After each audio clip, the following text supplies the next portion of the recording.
Hello বন্ধুরা, welcome to my channel. আমি রনিতা। বন্ধুরা, আমি আজকে তোমাদের সঙ্গে খুব সুন্দর একটি গল্প শেয়ার করব।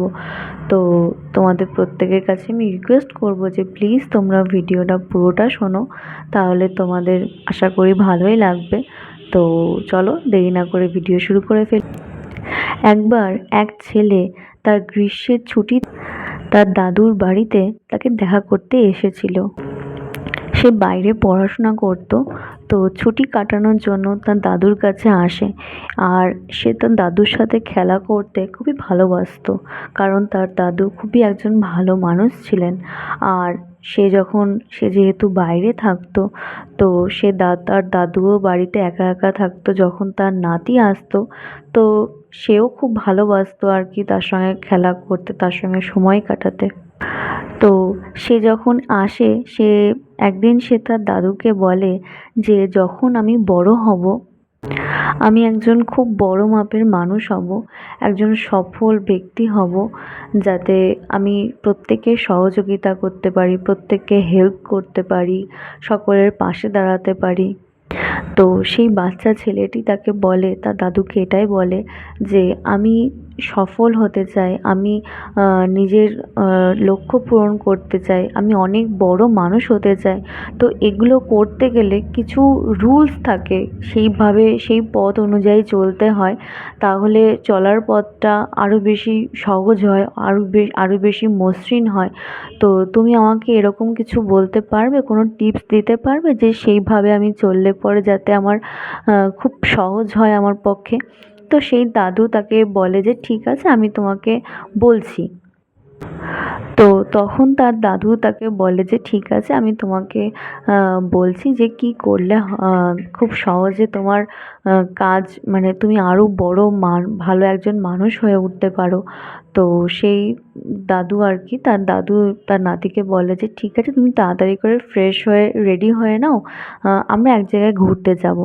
তো তার নাতি খুব খুশি হয় যে ঠিক আছে, দাদু আমাকে রেডি হতে বলছে, কোথাও ঘুরতে নিয়ে যাবে। তো তারা দাদু আর নাতি দুজনা মিলে কাছেই একটা নার্সারিতে যায়। তো সেই নার্সারিতে যাওয়ার পরে তার দাদু তাকে দুটো চারা গাছ কিনে দেয় এবং সেই চারা গাছ দুটোকে নিয়ে বাড়িতে চলে আসে।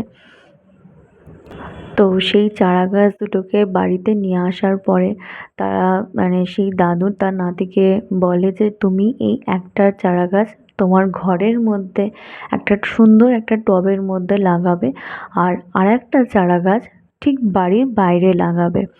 তো যখন তার দাদু তাকে এইটা বলে, তো সে তার দাদুর কথা অনুযায়ী তাই করে, যে সুন্দর করে সেই গাছটাকে টবের মধ্যে খুব যত্ন সহকারে রোপণ করে। তো সেটাকে মানে চারা গাছটাকে টবের মধ্যে পুঁতে দেওয়ার পরে সেটাকে ঘরের মধ্যে রাখে, আর আরেকটা চারা গাছকে বাড়ির বাইরে সেই ছেলেটি আর কি রোপণ করে। তো এইবার গাছ দুটোকে লাগানোর পরে, অর্থাৎ একটা গাছ ঘরের ভেতরে আর একটা গাছ ঘরের বাইরে, এরকম লাগানোর পরে তো তখন সেই বয়স্ক আর কি, সেই মানে দাদু আর কি তার নাতিকে জিজ্ঞেস করে যে আচ্ছা তুমি বলো তো, এই দুটো চারা গাছের মধ্যে কোন গাছটা খুব সুন্দরভাবে বড় হবে, খুব সুন্দর ফল দেবে, ভীষণ সুন্দরভাবে বেড়ে উঠবে? তো তখন তার ছোট্ট নাতি তাকে বলে যে কেন, ঘরের মধ্যে যে চারা গাছটা লাগানো হয়েছে সেই চারা গাছটাই সুন্দরভাবে বেড়ে উঠবে, বড় হবে। আর তার নাতি তার দাদুকে এটাও বলে যে কারণ ঘরের মধ্যে যখন সেই চারা গাছটা থাকবে, তার ওপরে কোনো ঝড় আসবে না, কোনো তুফান আসবে না, কোনো প্রাকৃতিক দুর্যোগ হবে না, সে নিরাপদে থাকবে, তার কোনো সমস্যা হবে না বেড়ে ওঠার ক্ষেত্রে। কিন্তু বাইরের যে চারা গাছটা রয়েছে সেটা বাড়তে অনেক সমস্যা হবে, কারণ সমস্ত রকমের প্রাকৃতিক দুর্যোগ থেকে শুরু করে ঝড় বৃষ্টি তুফান সমস্ত কিছু ওই গাছটার ওপর দিয়ে যাবে, সুতরাং তার বেড়ে ওঠার পক্ষে অনেকটা কঠিন। সুতরাং ওই বাইরের গাছের তুলনায় ঘরের মধ্যে যে গাছটা রয়েছে সেই গাছটা অনেকটা সেফ, আর এই গাছটাই খুব তাড়াতাড়ি সুন্দর হয়ে বেড়ে উঠবে। তো দাদু যখন তার নাতির কাছ থেকে এটা শোনার পরে মৃদু হেসে তখন তার নাতিকে বলে, ঠিক আছে, সময়ের অপেক্ষা করা হোক, ভবিষ্যতে দেখা যাবে যে কোন গাছটা সুন্দরভাবে বেড়ে উঠেছে। এইভাবে সেই ছোট্ট ছেলেটি কতদিন তার মানে কিছুদিন তার দাদুর সঙ্গে সেখানে কাটানোর পর যখন তার ছুটি কমপ্লিট হয়ে যায়, সে সে তার পরিবারের লোকজনের সঙ্গে আবার তার নিজের শহরে চলে আসে। সেখান থেকে ছেড়ে ফের ৪ বছর বাদে ওই ছেলেটি আর কি তারপর সে তার দাদুর বাড়িতে কিছুদিনের জন্য আবার যায়। যখন সেই ছেলেটি বাড়ি যায় এবং বাড়ি যাওয়ার পরে ফের ৪-৫ বছর পর সে তার দাদুর কাছে ফের আবার আসে কিছুদিনের জন্য ঘুরতে। তো সে তার দাদুকে তখন জিজ্ঞেস করে যে, আমি তোমাকে একটা জিনিস বলেছিলাম, তোমার কি মনে আছে? তো তার দাদু বলে, কি বলেছিলে তুমি আমাকে? বলছে যে, আমি তোমাকে বলেছিলাম যে আমি জীবনে অনেক বড় একজন সফল একজন মানুষ হতে চাই, আমি সকলের পাশে থাকতে চাই, আমি খুব বড় মাপের মানুষ হতে চাই, কিন্তু এরকম হওয়ার জন্য কিছু টিপস দরকার আমার। তুমি আমাকে দেবে? তুমি বলেছিলে হ্যাঁ আমি তোমাকে টিপস দেবো। কই তুমি তো আমাকে কিছুই বললে না।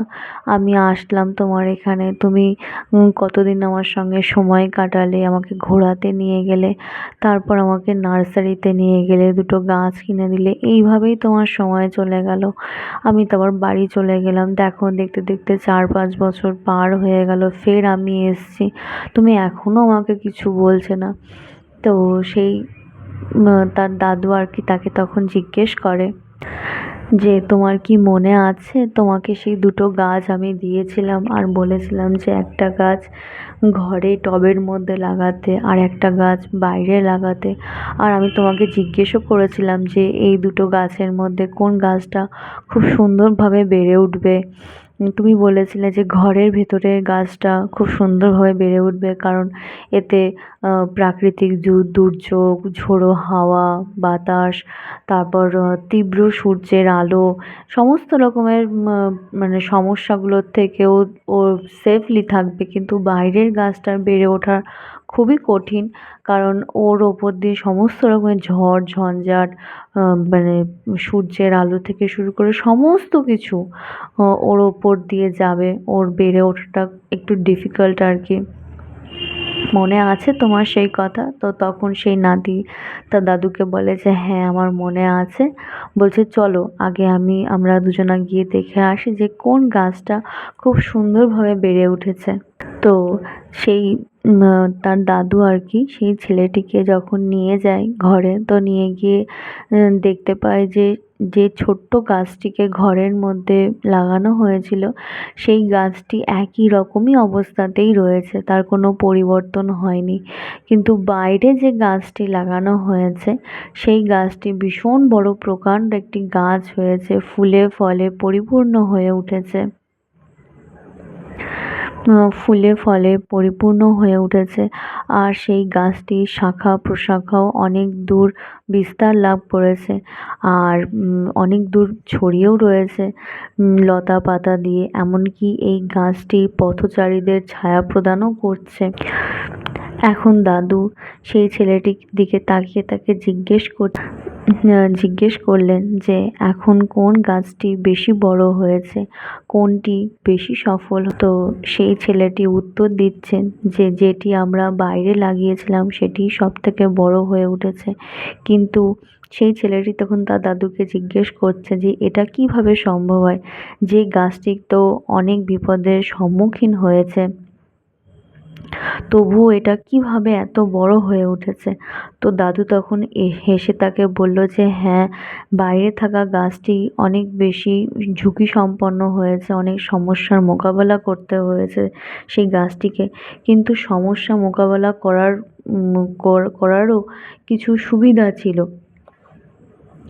বাইরের গাছের শিকড় যত বেশি গভীরে যাবার এবং ছড়িয়ে পড়ার সুযোগ ছিল, ঝড়ের মতো সমস্যাগুলোও যত বেশি ছিল তত বেশি আরো শক্তিশালী করে তুলেছে। সেই দাদু তখন তার ছোট্ট নাতিকে বলতে থাকে যে বাইরে ছিল জন্যই কিন্তু সমস্ত রকমের সমস্যাগুলোর সম্মুখীন হয়েছে।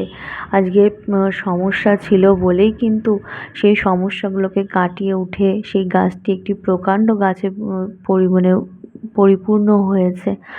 আর যত বেশি সমস্যা এসছে বলেই কিন্তু গাছটা আরো বেশিভাবে সুন্দর হয়ে উঠেছে। তখন সেই দাদু তার ছোট্ট নাতিকে এটাই বলে যে তুমি আমার কথা এবার মন দিয়ে শোনো, যে তুমি যাই করো তাতেই তুমি সফল হবে। যদি তুমি সবসময় আরামের পথ বেছে নাও তাহলে তুমি তোমার সর্বোচ্চ থেকে তুমি দূরে হবে। যদি তুমি তোমার জীবনের সব বিপদের মুখোমুখি হতে হয় তোমাকে আর কি, পৃথিবীর সামনে দাঁড়াতে প্রস্তুত থাকো, তবেই তুমি তোমার সমস্ত কিছু পূরণ করতে পারবে। কোনো লক্ষ্যই তোমার জন্য অসম্ভব হবে না। ছেলেটি দীর্ঘ নিঃশ্বাস নিয়ে গাছের দিকে তাকিয়ে রইল। আর এবার দাদুর কথা সে বুঝতে পারল যে জীবনের শত্রু বলে মনে হওয়া বাধাগুলোই আরো বেশি শক্তিশালী ও সফল করে তোলে আমাদের। ঠিক তেমনি আমাদের জীবনেও একটি দুর্দান্ত অভিযান যা বিভিন্ন মোড় এবং বাঁকে ভরা থাকে, যা বাধা হিসেবে মনে হতে পারে আমাদের কাছে, কিন্তু কল্পনা করো এই বাধাগুলোই হলো একটি ধাঁধা যার সমাধান জন্য তুমি অপেক্ষা করে আছো। শুধু ভাবো, যখন তুমি একটি খেলা খেলে এসেছো, মজার অংশটি হলো চ্যালেঞ্জগুলি কাটিয়ে ওঠার উপায় খুঁজে বের করার। জীবনও একইভাবে কাজ করে। তুমি যখন জীবনের প্রতিটি বাধার মুখোমুখি হও, তুমি শেখো, বেড়ে ওঠো, আরো শক্তিশালী হয়ে ওঠো। তো আজকে এই পর্যন্তই। তোমাদের আজকের গল্পটা কেমন লাগলো আমাকে অবশ্যই জানাবে। আর আমার ভিডিও তোমাদের ভালো লেগে থাকলে তাহলে অবশ্যই আমার চ্যানেলে সাবস্ক্রাইব করবে, লাইক করবে, শেয়ার করবে আর অনেক বেশি বেশি করে কমেন্ট করবে। দেখা হচ্ছে নেক্সট ভিডিওতে।